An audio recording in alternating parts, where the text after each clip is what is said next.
क्या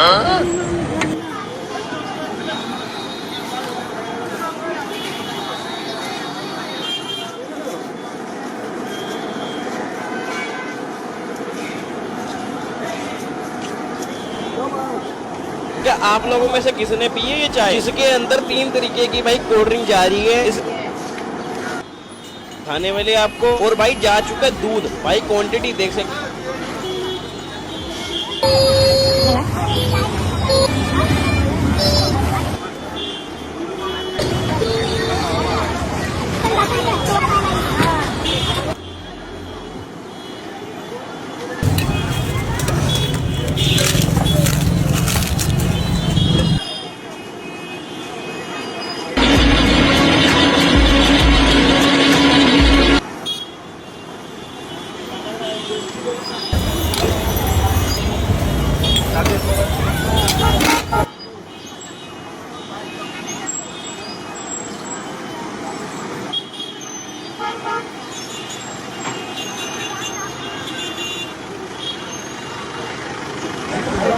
هذا يشرب